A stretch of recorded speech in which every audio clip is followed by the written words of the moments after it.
মানে নতুনত্ব, ঈদ মানে খুশি, ঈদ মানে আনন্দ। আর আমার ঘরে ঠিক সেই আনন্দই চলছে। আমরা যেমন সকালবেলা ঈদে একটু নতুনত্ব খাবো, আমার বাচ্চাদের জন্য আমি তাই করেছি।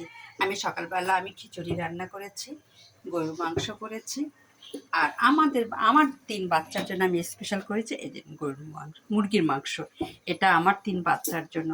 আমাদের যেমন নতুনত্ব দরকার, আমাদের যেমন খুশি দরকার, আমার বাচ্চাদেরও খুশি দরকার।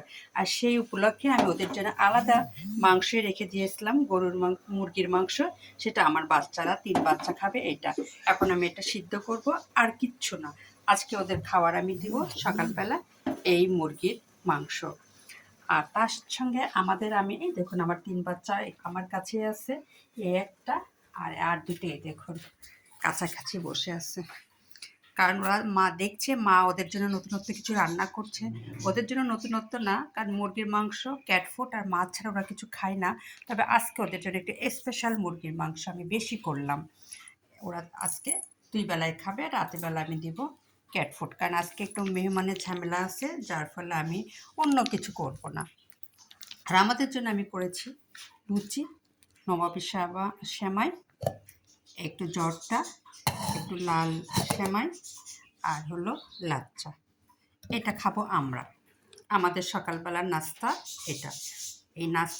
এই মিষ্টি শেষ করে আমার সাহেবরা নামাজে গিয়েছে, এসে ওরা খিচুড়ি আর গরুর মাংস খাবে।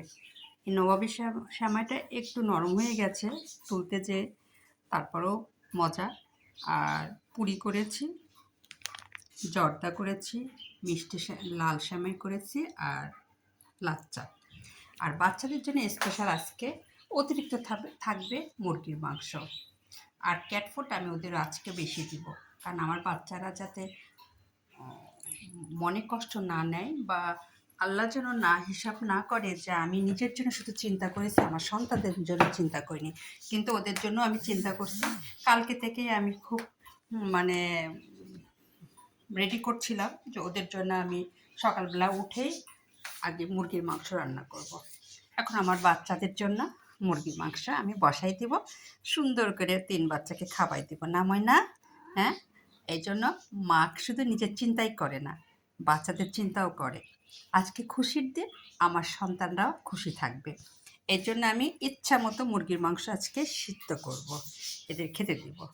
এই দেখুন আমার ৩ বাচ্চায় কাছে আছে, এই একটা, এই একটা, এই দেখুন।